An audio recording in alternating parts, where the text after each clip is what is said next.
Salut à tous et bienvenue sur ValetPL Lorcana FR, comment ça va fou? Ça va très bien et toi? Ça va très très bien, on se retrouve aujourd'hui pour vous parler un petit peu des tournois qu'il y a eu récemment. Et non, on ne vous parlera pas du tournoi d'Angers puisque impossible de trouver les decklists. Et vu que c'est le plus important de vous montrer les decks, etc., pour l'instant, on ne peut pas vous le montrer. Si on a les decklists plus tard, peut-être qu'on fera une petite vidéo pour vous en parler, bien Bien évidemment. sûr. Aujourd'hui, on vous parle de deux tournois, le PPG GalaxyCon Lorcana. Enfin, on va surtout vous parler de ce tournoi-là, à vrai dire. Tournoi qui a eu lieu du coup aux États-Unis. Et on vous parlera un petit peu du tournoi PAX, mais c'est un petit peu moins intéressant. On en parle après. Le pouce bleu anticipation de confiance, qui fait très plaisir. Et si vous n'êtes pas déjà abonné à la chaîne, n'hésitez pas à vous abonner. Ça nous soutient, ça régale, c'est gratuit pour vous. Et au moins, vous avez toutes les petites vidéos qui sortent. Même quand je fais de la merde et que j'en fais sortir une à minuit parce que j'ai mis ce clic sur YouTube. Voilà, si vous C'est voulez pas vrai. louper ce genre de vidéos, n'hésitez pas voilà, à vous abonner à la petite cloche. Vous êtes régalés. Ce PPG Val, qu'est-ce que tu peux nous dire là-dessus? Bon, déjà, vous voyez les Alors, 8 decklists devant vous. déjà, il faut savoir que le PPG, pourquoi on s'intéresse plutôt au PPG qu'au PAX Unplugged? Parce que déjà, le tournoi de la PAX, c'était un tournoi dans une convention qui était en BO1 et donc ça a moins de valeur, en termes de data, moins de valeur compétitive que le circuit PPG qui est, on le rappelle, le circuit Pro Place Game, qui est un circuit bien connu des États-Unis sur différents TCG, notamment des cartes Game Bandai et aussi très connu sur le circuit Yu-Gi-Oh! Donc on peut estimer entre guillemets que les participants au PPG sont plutôt des grinders américains et que le niveau de jeu est globalement assez élevé. Ce qu'on peut dire, c'est que c'est un tournoi qui a réuni 45 joueurs. C'était au tout début du format, donc c'est pas énorme par rapport à ce que propose le circuit PPG habituellement, même sur l'Orcana, mais c'est très bien pour un tournoi qui vient de se passer au tout début du jeu, bien avant le tournoi d'Angers, par exemple en France. Et il faut savoir que le PPG, ça fait un petit peu l'unanimité, le consensus en termes de résolution de méta, parce que la fin du chapitre 1, le consensus de metagame est arrivé à son apogée avec le PPG Miami qui avait rassemblé plus de 250 joueurs et qui avait enfin intronisé définitivement Steel Humber comme étant le meilleur deck du format et qui avait aussi validé, calibré une decklist bien particulière. Donc c'est pour ça que nous, on met l'accent sur les tournois PPG. C'est un circuit qui a vocation à faire souvent des tournois Lorcana, qui implique du coup une base de joueurs qui est plutôt compétitive. Et là, on va voir que dans ce top 8, on a une belle diversité de nouveaux decks. Ouais, ça régale. Alors quand même, on voit une légère domination de Ruby Améthyste. Il y en a quand même 4 dans le top Ouais, 8, tout à fait. mais qui ne sont pas les versions du chapitre 1, hein, pour ceux qui se réveillent un petit peu au fond de la classe et qui reviennent en se disant «Ah, c'est toujours les mêmes decks». Pas du tout. Pas du tout, pas du tout. Alors il y a des versions contrôle et des versions aggro.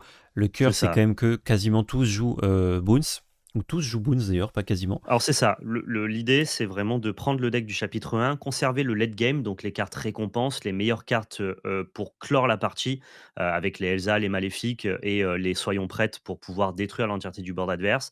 Par contre, le reste du deck, lui, a changé. Plutôt que d'avoir une dynamique de draw et de gestion, on va plutôt avoir une dynamique bounce qui est arrivée avec les decks, avec les cartes Mime et Merlin qui vont s'introduire dans le deck Améthyste Ruby. Comme tu l'as dit, il y a des versions orientées beaucoup plus agressives qui vont jouer donc des cartes, beaucoup plus de cartes d'early game et essayer de lorer rapidement tout en conservant une certaine jouabilité en late game. Et tu as des decks, eux, qui vont plus s'orienter contrôle et qui vont utiliser toute la mécanique bounce pour ralentir le jeu, gagner du temps et arriver vers plus de cartes de late game. Il n'y a pas encore de consensus sur les versions Ruby Amethyst finalement. Yep, et pour les 4 autres decks, on a un seul Amber Steel Song qui s'est hissé en top 8. On a un bleu-rouge objet et contrôle avec les Popsicle, etc. Bon, ça, c'est un deck qui était très populaire, c'est pas très étonnant d'en voir un en top 8. On a un hyper aggro, Emerald Amethyst, ça me fait plaisir, j'aime beaucoup cette association de couleurs. Donc c'est cool. Et ça fait un petit peu la trinité. Donc les decks aggro, en général, s'en sortent bien contre Boons Control, enfin Ruby Amethyst. Ruby Amethyst, ça s'en sort pas trop mal contre Amber Steel. Amber Steel, ça détruit les decks aggro. Donc ça fait un peu une trinité. C'est un peu la base de l'équilibre du jeu, même si on peut jouer d'autres choses, gagner avec, etc. Notamment avec Amber Amethyst aggro, qui a gagné le tournoi. Et qui, justement, je pense, a un match-up assez compliqué contre les decks Amber Steel, mais du fait des decks en Métis Ruby qui les chasse un petit peu gentiment, et ben ce deck a pu s'imposer et il a un très bon match-up contre les decks Boons Control, puisqu'il lore très très très vite. Il joue les cartes qui lore C'est ça. le plus du jeu. Il en faut early. savoir que le nom est tronqué, le deck Oui, ne c'est pas s'appelle pas contrôle. Bounce Control, on a plutôt, tendance à l'appeler Hyper Rush. Moi je l'avais Mmh. appelé Rush and Meme, c'est un des premiers decks que j'avais buildé avec le chapitre 2. On va vous montrer la liste tout de suite. Exact et d'ailleurs là, il y a écrit Stitch lore aggro, il y a pas de Stitch donc voilà, Non, non, c'est c'est pas ce qui vraiment s'est passé, appelez-le Hyper Rush, c'est Zoo, Ambre Améthyste. Voilà, vous allez vite comprendre quel est le but du jeu. Ici, l'idée, c'est d'accumuler le plus de lore le plus rapidement possible en jouant le plus de cartes d'early game. On garde la mécanique Bounce ici, pas forcément pour gérer, tempérer la partie, mais vraiment pour pouvoir protéger nos gros loreurs comme les Pinocchio, ou lorer à distance avec Merlin le Goat. Et puis au-delà de ça, on va juste jouer Arthur, qui est un super loreur qui permet de protéger aussi nos petites créatures. yep, d'ailleurs, si jamais vous voulez voir du gameplay de ce deck, j'en ai fait, avec cette version exactement, qui va sortir ou qui est déjà sortie, je ne sais pas quand vous voyez cette vidéo. Je pense qu'elle va Ça sortir va genre le lendemain, sortir. ouais, c'est ça. Exactement. Ou dans 2 jours, voilà. Donc n'hésitez pas à aller checker ça quand ça sort. Très important les tours 1 dans ce jeu, j'en mets, une petite, parce que du coup je l'ai joué donc je l'ai vu. Quand vous jouez vos, Arthur et vos Madame Mime, surtout celle à 3, vous avez très envie de renvoyer un tour 1 dans votre main et pas trop un tour 2. Alors Pinocchio, ça peut être acceptable parce qu'on le protège, mais en fait, comme on a envie de jouer, il y a beaucoup de non ancrables, comme on a envie de jouer vraiment avec très peu d'encre dans le jeu, c'est important de reprendre plutôt nos créatures à 1 pour pouvoir les reposer dans le tour avec autre chose. Nos créatures à 2, c'est un petit peu gênant.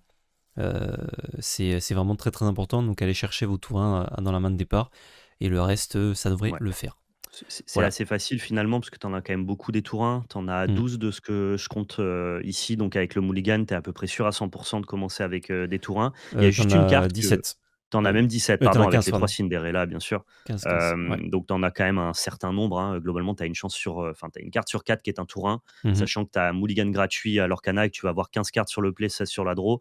Si tu Ouais, as pas de tour 1, c'est que le jeu te veut du mal. Donc ouais, finalement, ça va être, assez facile. Il y a une carte sur laquelle je veux mettre l'accent rapidement, c'est le fou, parce qu'il y a beaucoup de gens qui ouais. peuvent se demander qu'est-ce qu'il fout dans le deck, sans mauvais jeu de mots. Il n'y a pas de Gaston, donc il n'a pas de synergie particulière, c'est que c'est un drop 2 en crabe qui leur pour 2, et on lui demandera juste pas plus dans ce deck-là. C'est le Finn, de Ambre, C'est le en fin gros. de Ambre, Voilà. qui est moins bien, du coup, que le fin Et oui, de sa Green. capacité ne fait rien, et pour, les chances de piocher un tour 1, vous pouvez voir à quel point on peut ne pas avoir de chance, dans le gameplay. Mais C'est est-ce que pour tu ça as que je mets mulligan l'accent ta dessus. main entière? Non, pas entière à chaque fois. OK, Mais comme il y a donc beaucoup de tu non-ancrables, pas vu les 15 c'est cartes. Ouais, c'est le problème, compliqué, quoi. C'est que c'est vrai, tu dois garder quelques cartes pour pouvoir jouer, sinon tu perds, quoi. tout à fait. Qui perd, qui s'incline en finale, cet améthyste rubis, Bounce Control, donc bien contrôle pour le coup, hein, avec les maléfiques, soyez prêts. De toute façon, c'est le signature move. Vous voyez, Alors, soyez prêtes maléfiques, toutes les c'est versions, contrôle. Bounce, même les versions aggro, et c'est ça qui est un peu bizarre, vont jouer, Soyez prête et Maleficent, ce qui va Ah plutôt, ouais? déterminer la ouais, les versions agressives des versions plus contrôle, J'ai pas ça vu va être ça. plutôt la présence de Elsa, pour le coup, OK, d'accord. qui là nous témoigne une envie quand même d'aller un peu en late game. Pareil, The Sorcerer Spellbook qui est pas forcément présente dans la version très aggro, mais c'est vrai que globalement, 80 du deck entre aggro et contrôle se ressemble, je pense que c'est plus des optimisations de deck finalement qu'un plan de jeu bien différent. OK, OK, ouais. Ouais, on a Maui aussi qui est là. Isma qui a fait son apparition dans le deck, et pour l'avoir testé, pas dans ce deck, mais dans un autre, c'était très cool. La gestion, on peut genre gérer un petit Pascal de notre côté pour piocher 2, ou une Ouais. créature relou, dans le deck de notre adversaire, notamment une créature qu'il a altérée. Du coup, ça lui remet les 2 cartes dans le deck, et vu que la carte du dessous de l'altération, il a pas trop envie de la repiocher, c'est pas trop mal. Ouais, pour avoir joué un peu ce deck-là, il est sorti d'ailleurs pareil sur la chaîne TV si vous voulez regarder du gameplay. J'ai beaucoup utilisé Isma sur les créatures de mon adversaire dans une Mmh. volonté vraiment de gérer. Ouais. Qu'importe la value que j'allais lui donner, j'avais la sensation que de toute façon, on avait tellement de gestion qu'on aurait l'inévitabilité. Et Mmh. en plus de ça, la plupart des games, entre guillemets, de grind et de contrôle vont beaucoup se finir à la meule quand vous jouez à l'Orcana. Et Isma, au-delà de donner des ressources à l'adversaire, vous allez juste gérer l'entièreté de son board en passant par des Isma, des Maleficentes, des Lady Tremaine. Et comme en fait, vous lui faites piocher des cartes, eh bien, vous allez gagner à la meule. C'est vraiment Mmh. la sensation. Je pense que c'est une des choses qui fait que Isma est vraiment bien, c'est que finalement, ça rapproche un petit peu l'adversaire de sa mort dès Ouais, lors ouais, que vous entamez une game control. c'est clair. Et Lady Tremaine, du coup, même si c'est un tour 6, on a souvent envie de la jouer après Be Prepared. Voilà, vous faites Be Prepared, soyez prêts, il y a plus de créatures en face. Vous jouez Lady Tremaine sur la grosse créature qui vous a joué, ou alors il a joué que 2 bêtes, donc ça en tue forcément une et vous avez Lady Tremaine. Évitez de jouer ça sur un board avec plein de créatures, c'est pas très très bon. Ouais. Oui, Très voilou. peu d'early game, dans cette game finalement. Dans ce deck, il y a qu'un seul drop 1, c'est Pascal. On a des versions avec un peu plus d'early game, qui Ouais, courent les rues. c'est vrai. Mention spéciale pour le fou, encore une fois. Toujours une carte curieuse. C'est là parce que ça permet de ready un personnage, de le préparer. Et c'est là pour Arthur. Parce que Arthur, du coup, s'incline, reprend le fou dans la main, vous gagnez 3, vous jouez le fou, ça dégage Arthur qui peut pas être attaqué par votre adversaire. Et en fait, vous avez une boucle comme ça de 4 de l'or tous les tours un peu gratos. Et vous pouvez aussi faire d'autres choses avec le fou et Arthur, mais c'est une synergie assez populaire. C'est En assez intéressant effectivement. deuxième, on a quasiment le même deck, on a Fidget et Mini. Et on a la Reine de Cœur aussi, Ouais et là, on effectivement. a une version un tantinet plus aggro justement avec la présence de Queen of Hearts et Minnie Mouse, mais tu as vu 80 90 du deck se ressemblent et finalement lui, il a quand même les Elsa, donc il est un peu dans l'entre-deux. Je pense que c'est juste que les gens ont pas établi de consensus sur la bonne liste à jouer, Ouais, mais finalement toutes ces listes-là, elles vont finir par aboutir à la même liste à la fin, quoi. ouais, bien sûr. On passe aussi rapidement sur celle-là qui joue des Lady Tremaine, qui joue un petit peu plus de spells. Ah, qui joue un petit Pinocchio aussi. Ouais et là, qu'il y a Pour le pas plus de différente. Elsa, qui a l'air d'être justement la pas mal plus Version plus agressif aggro avec avec les plus de Mini. voilà, Ouais, c'est ça. c'est assez cool. C'est Ah, bien, et on a aussi vu un peu Tisma. le spectre des 3 decklists, hein, avec la version la Ouais, plus contrôle, la plus aggro, la plus mid-range. Globalement, la volonté du deck est quasiment la même tout le temps. c'est ça, ouais. Je pense que ça, justement, pour le Mirror, c'est mieux, mais ça doit un petit peu pâtir contre Amber Steel, contrairement aux autres. Parce que tu rentabilises beaucoup les anti-bêtes de ton adversaire. Ouais. Ensuite, on a Hyper Agro. Alors ça, j'adore. Et c'est la nouvelle mouture, du coup. En tout cas, c'est une mouture qui a fait top 8. On joue beaucoup moins de tour 1. On joue Pascal en tour 1 et Maléfique qu'on ne jouait pas avant. Et pas les Olaf un peu naze. Bon, les Olaf, ils s'en créent au moins, mais là, du coup, on joue Maléfique pour l'aurer plus vite. Il y a Donald Duck qui est rentré, Enchantress qui est effectivement rentré, mais ça, on le savait déjà. On a cuté un petit peu des génies pour faire de la place pour Arthur, notamment. On a la boucle Boons avec double Madame Mime, double Merlin. Voilà, c'est une association de ce sont dès que vous jouez à Métis, vous avez envie de jouer ces 4 cartes-là, c'est vraiment très intéressant. Et ce qui est intéressant aussi, c'est que Madame Mime a 3, il en joue que 2, alors que c'est vraiment fort.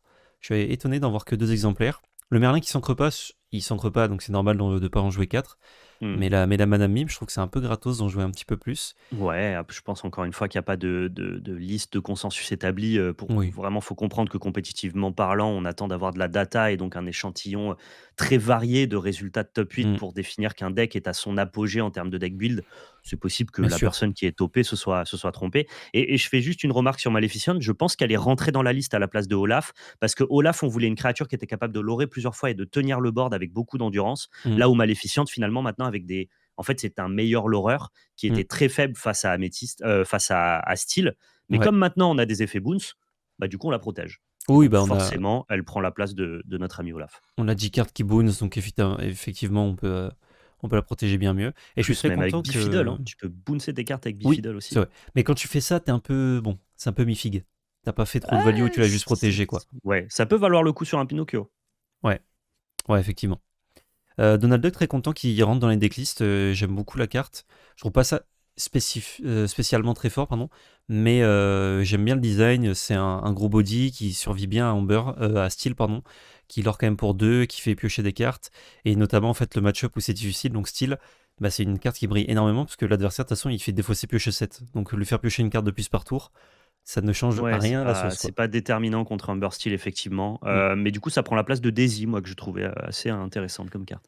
Ouais, bah Daisy, ça attaque mieux à Control, qui est déjà un match-up Mmh. pas dégueu, donc j'aime Ouais, bien c'est ce vrai, swap, non mais quoi. ça s'entend tout à fait.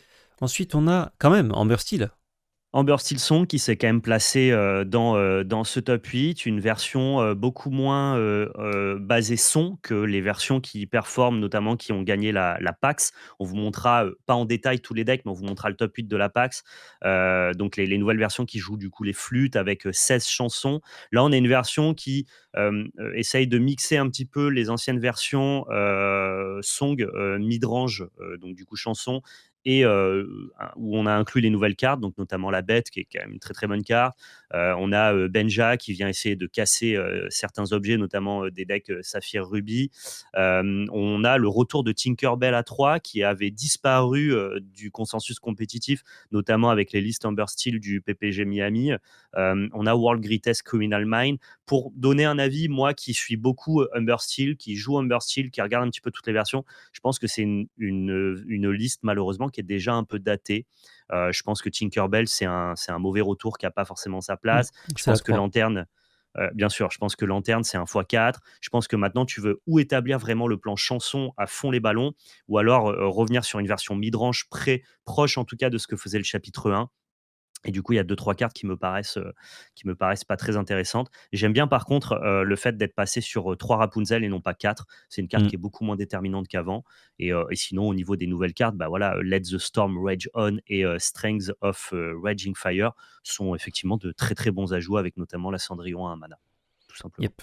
De très bonnes chansons et Je, encore je plus une chanson ancrable, ce qui est assez rare, C'est c'est ça. très fort. Donc, Amber Steel, c'est un peu comme Ruby Amethyst Boons. Il y a 2 versions qui s'affrontent, la version flûte très ancrée, dans la base chanson, et les versions plus midrange comme celle-là, et Hmm. on n'a pas encore établi de consensus. Ça ne saurait tarder, je pense, avec les prochains tournois qui vont arriver.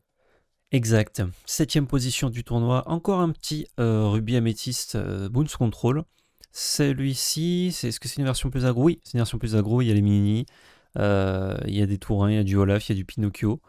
On passe celui Et on qui est n'a leur pas pour 3. d'Elsa, on n'a pas d'Elsa ici. Il n'y a pas d'Elsa, ouais, effectivement. Et tu as Donc ouais, raison, un peu plus, Maléfique, soyez prêts. C'est vrai que j'avais vu des versions sans mais Maléfique, c'est mais qui c'est jouaient quand même c'est des c'est un brasses. c'est un peu bizarre, effectivement. Tu sens que Hmm. c'est des versions qui ont envie de l'orer rapidement, mais qui en même temps se permettent d'avoir un late game de fou. C'est peut-être justement la plus-value de ce deck-là, de ne pas avoir besoin de choisir.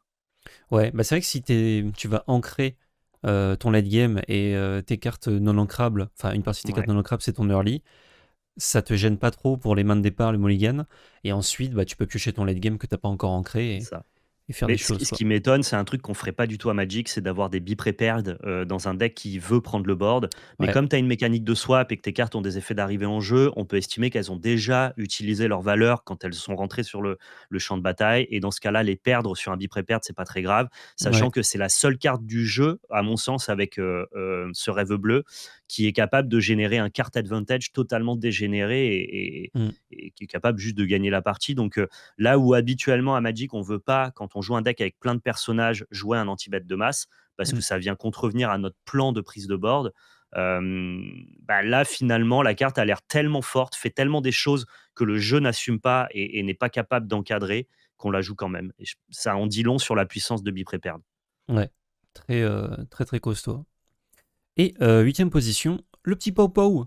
Pau Pau objet, avec du coup la fameuse boucle, hein, Nick Wilde, Popsicle, Flavorsham, Judy Hopps. Enfin, Judy, c'est pas forcément pour être dans la boucle, mais ça marche aussi.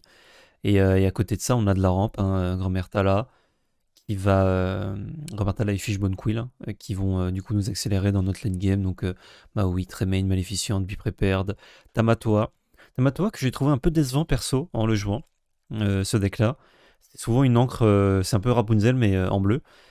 Souvent une encre de Je, luxe, mais il y a des fois où, bon, bah, t'es en late game, tu le trouves, c'est pourquoi pas, Je quoi. je pense que c'est comment dire? C'est un coup de deck building Tamatoa. Je Hmm. m'explique, vu que tu joues bleu et que tu vas ramper, notamment avec Fishbone Quill et Grammatala, tu es Ouais, obligé d'avoir du late game, et si tu veux pas trop de late game non ancrable avec Hades et que tu vas avoir un compte de late game, quand même suffisant, tu es obligé de trouver un late game qui s'ancre, et ouais, Tamatoa, il répond un peu à ces critères-là, quoi.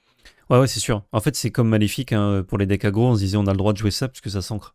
C'est ça. Donc Je Tamatoa, pense que ça fait c'est un peu vraiment ça. la dynamique, ancrable Hmm. qui le rend bien, quoi. Ouais. En tout cas, ce deck très très plaisant à jouer.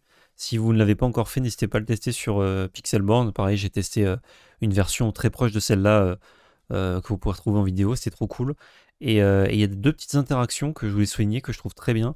C'est cette petite chanson là pour deux qui met 2 dégâts à un de nos personnages et 2 dégâts à un personnage adverse. Ben, on l'utilise très bien sur Grand-mère Tala qui du coup va nous faire ramper Tout à fait, ouais. naturellement et tuer un truc en face. Ou sur Noah, parce que Noah, si on a fait une petite Popsicle tour 1, elle a le résiste 1 et du coup elle meurt pas sur Tis and Ambition. Et vu qu'elle leur pour 2, après pour l'adversaire, il va falloir qu'il aille la déloger et tout, sachant qu'elle nous a servi à tuer un truc, voire même qu'elle a chanté Tis and Ambition. C'était assez sympa quoi. Et le Ouais, reste, bon, mais plutôt, on pioche un milliard de cartes et plutôt cool. l'adversaire, il est deck, quoi. Tout C'est simplement. un deck qui va être très, très fort en late game. Je pense que c'est le genre de deck qui veut justement surpasser Ruby Améthyste Ouais. dans sa capacité à aller en late game et avoir ce qu'on appelle l'inévitabilité. Par contre, du coup, tu vas forcément être plus faible face à tous les decks aggro et probablement aussi à Steel Ember, Song. Moi, Bah, pour beaucoup, jouer, Steel Ember, j'ai absolument aucun mal à battre, les decks, bleu-rouge Pop Cycle. Hem, l'avantage que tu as par rapport à Métis, c'est que comme tu as Fishbone Couille et Grand-Mère Tala, tu peux faire un Be-Prepared tour 5. Et oui, bien du coup, sûr, contre aggro, mais tu t'en c'est pas, c'est un peu plus en simple, fait, mais c'est pas ce facile. be prepared, l'avantage de Ruby Amethyst, c'est qu'il capitalise énormément derrière ce be prepared pour ne plus Ouais, jamais te relaisser l'avantage. Je trouve que Ruby Saphir ne permet pas, après un be prepared, de fermer la porte définitivement. C'est peut-être ça son problème entre guillemets. Il a ouais, aussi quasiment aucune gestion d'early game. C'est-à-dire que ton plan d'early game, c'est ramper pour arriver à tes gestions de mid game et c'est peut-être pour c'est vrai. ça qu'il est pas au niveau de Ruby Amethyst alors que sur le papier, il a un peu tout ce qu'il faut ce deck là. Vraiment en late game, il a l'air, écrasant quoi. Si tu le Ouais, laisses ouais. vraiment la partie avancer, ça a l'air d'être une des meilleures options quoi. Mais Ouais, bon, c'est en vrai. tout cas, ça fait partie des meilleurs decks du format, hein. Top 4, top 5, sans souci. Ouais, ouais. Ouais. En tout cas, niveau plaisir de jeu, c'est vrai que c'est très satisfaisant. Tu pioches énormément. Et il y a juste les games où tu trouves pas tes pop cycles. Bon, t'as pas l'impression de jouer le bon deck, malheureusement. Mais à part ça, c'est très cool. Petit mot sur le top de la PAX. On va pas vous montrer les decklists parce que Ouais. c'était du BO1, c'est un peu moins pertinent. Et en plus, bah, comme vous pouvez le voir, il y a une petite domination. Val, je te laisse nous en parler.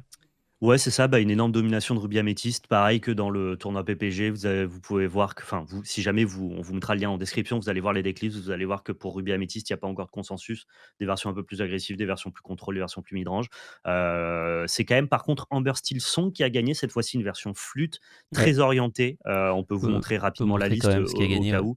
Donc, avec cette nouvelle carte, la Sleepy flûte qui permet de lorer à distance. Et donc, du coup, quand bien même votre board a été géré, eh bien, vous serez capable d'accumuler du lore avec, juste vos chansons, en fait, en chantant Let the Storm Rage On, Strength on, Raging Fire. Moi, j'aime beaucoup cette liste. Je ne sais pas si c'est meilleur que les versions plus mid-range. J'attends justement d'avoir plus de data, plus de tournois. Mais en tout cas, Steel Humber qui a de très, très bonnes propositions avec, le chapitre 2. Et puis pour clore cette vidéo, on parlera rapidement du tournoi d'Angers qui a réuni plus de 200 joueurs en France. Déjà, gros GG à Ludo Grotter qui a organisé ce tournoi-là. Ça fait plaisir d'avoir des tournois avec Bravo. autant d'engouement en France. C'est incroyable. Malheureusement, j'ai eu beau fouiller les internets, suivre plein de comptes Discord, plein de comptes pardon, Facebook et Twitter, j'ai pas trouvé de Ouais, liste moi de non top plus. 8. Par contre, ce que je sais, d'après les informations qu'on peut trouver sur Facebook, c'est que les deux finalistes jouaient Ruby Amethyst, donc ça vient globalement compléter cette vidéo, qui établit actuellement Ruby Amethyst comme étant le deck to beat. Attention, parfois les consensus compétitifs s'inversent. C'était le cas en chapitre 1 où Ruby Amethyst a dominé le méta pendant pas mal de temps et on a fini sur une méta qui était dominée par Steel Humber. Est-ce que ça va se passer pour le chapitre 2? On vous en reparle dans les prochaines vidéos, bien évidemment. Exactement. Donc maintenant, vous l'aurez compris, on va essayer de battre Ruby Ruby Amethyst. Amethyst Control. Ah d'ailleurs, il y en a un dans le top qui joue Amethyst Ruby. C'est pas du tout le même deck, hein. Ça n'a rien à voir. Ouais. On va essayer de battre ça, ou du coup, il faudra peut-être s'incliner et devoir jouer ça. Mais bon, pour l'instant, dans le chapitre 1 et même dans le chapitre 2, dès qu'un deck commençait à être un peu costaud, il y a quelqu'un qui sera amené à la porte. Ah, Bonjour, c'est moi le nouveau fort. on a réussi, c'est Et ça. ça devenait le nouveau deck to beat. Fin de cette vidéo, dites-nous ce que vous en avez pensé en commentaire, avec le petit pouce bleu, on n'oublie pas, et vous abonner si c'est pas déjà fait, vous êtes convaincu après avoir cette vidéo, ce flot d'informations compétitives sur l'Orcana. On se retrouve bientôt sur cette chaîne, si vous voulez nous retrouver sur Twitch, c'est dans la description, Valpel Magic Arena FR, on fait du Lorcana généralement 2 fois par semaine, une fois chacun en fait tout simplement, plutôt le mardi pour moi et le dimanche pour Val, et surtout n'oubliez pas, c'était de la belle magie. C'était de la belle magie.